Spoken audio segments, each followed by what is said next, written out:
Hi friends అందరికీ. చూడండి ఇప్పుడే వచ్చినాను. బియ్యం పెట్టిన ఫ్రెండ్స్ పొయ్యి మీద. ఆయన పప్పు సంగటి చేయమంటున్నాడు. చల్లగా అయితే తిన్నాడు ఫ్రెండ్స్. అడవిలో చేను కాడి ఉన్నప్పుడు అయితే ఒకేసారి వండుతాను, రొంటి కట్ట వచ్చాం కాబట్టి చేయలేనని. ఊళ్ళో చేలు అయితే వచ్చే చేయమంటాడు. 12:45కి వచ్చిన ఇంటికి. పొద్దున పిల్లలకి పప్పు చేసిన ఫ్రెండ్స్. బాగా సిరాకు మామిడికాయ అన్నీ వేసి గట్టిగా పప్పు చేసినాను. చాలా బాగుండదు టేస్ట్గా. పిల్లలు తిన్నారు.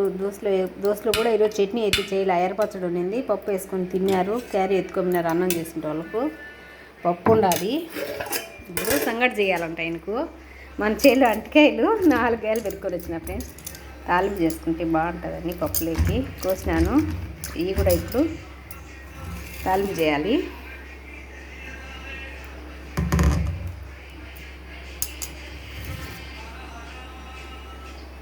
కొన్ని పెరుకు వచ్చినాయి. బాగా కోసి కడిగి పెట్టేస్తున్నారు. తాలింపు చేయాలంట. తాలింపు చేసి సంగటి చేసి పెట్టాలంట ఆయనకు. ఇంకా సంగటి అయ్యే లోపల ఎంత టైం అవుతుందేమో. కరెక్ట్గా 12:40కి సేలో ఇంటికి గడ్డెక్కినాం ఫ్రెండ్స్. ఇంటికి వచ్చే లోపల ఒకటి అయింది.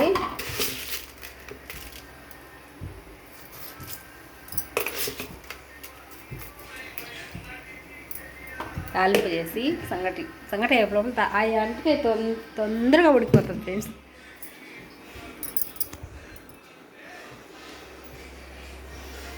అంటికాయ అయితే తొందరగా ఉడికిపోతుంది. చేసేస్తా. తాలింపు చేసి సంగటి చేసి పెట్టచ్చు. కొంచెం అలా బొప్పటి వలుచుకొని అవన్నీ కోసుకున్నాయి. 4 కాయలు తెచ్చుకున్నాయి. అంటికాయలు అంటిపండ్లు అన్నా అంటికాయలు అన్నా అసలు మా ఇంట్లో తినరు ఫ్రెండ్స్. ఎందుకంటే చూసి తినరు. నేను చేలో జాంకాయలు పట్టుకొచ్చినా కదా, అవి కూడా వీళ్ళకి వాళ్ళకి ఇచ్చేసినా కానీ తినిందిలే పడలే. ఇప్పుడైతే ఒకటి తిందామని తీసుకున్నా.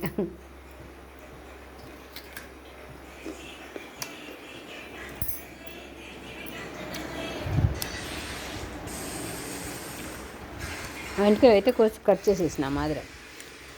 నాకు ఎక్కువ కత్తిపెట్టుతోనే కోసుకునేది అలవాటు ఫ్రెండ్స్. సాక్త అయితే నా వల్ల కాదు.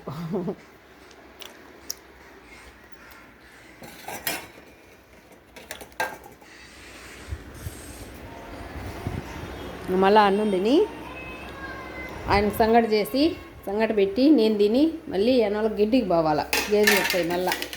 వాటి గిడ్డి పెరకొచ్చుకోవాలి పోయి. ఒకరోజు బాగుందంటే గిడ్డికి కాదు. సేలో సప్పు అయితే 10 సెంటు సప్పు పోసిన ఫ్రెండ్స్. అది అంతా కోసేసినాము, అయిపోయింది. మళ్ళీ ఈరియా వేసి నీళ్ళు పెట్టున్నాడు. బాగా గుప్పులుగా కొంచెం వచ్చింది ఇగురు. అది ఇంకొక 10 రోజులు కొయ్యకుండా ఉంటే బాగా వచ్చేస్తుంది. మళ్ళీ ఒక 10 రోజులు ఉంటుంది. నెలకు 10 రోజులు గడ్డికి పోవాల్సిందే ఫ్రెండ్. కొన మొదలైతే రాదు, నెల అంతా రాదు.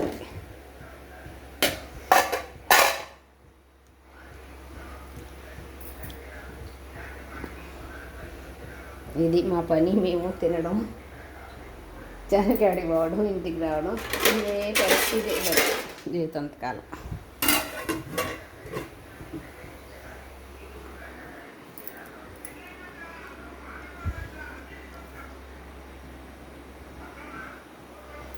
ఇది ఫ్రెండ్స్ మా వంట రూమ్. అదరా పని చేసుకోవడంలో ఏడే పెట్టేసిపోతూనే ఉంటాను. మళ్ళీ ఒక్కొక్కసారి అన్నీ సర్దుకుంటూ ఉంటాను. తొందరగా పని కావాలి కదా ఫ్రెండ్స్. అందుకని ఊరగాయ అయితే ఎప్పుడు ఉంటుంది. మామిడికాయ ఊరగాయ, నిమ్మకాయ ఊరగాయ ఎప్పుడు ఉంటుంది. చిట్టతల్లి బొమ్మలు కూడా వేసింది. చిట్టతల్లి అయితే ఈరోజు లేదు. చిట్టతల్లి వాళ్ళ అమ్మది మ్యారేజ్ డే కాబట్టి గుడికి వెళ్ళినారు. నన్ను కూడా రమ్మని చూసి నేనే తీసుకెళ్లాల్సింది. పోలేకపోయినాను. చేనుకాడు పని ఉండదు పోమ్మంటే అమ్మ ఇంకొక అమ్మ అయిపోయినారు. గుడికి వెళ్ళారు ఫ్రెండ్స్. వాళ్ళు వస్తారు.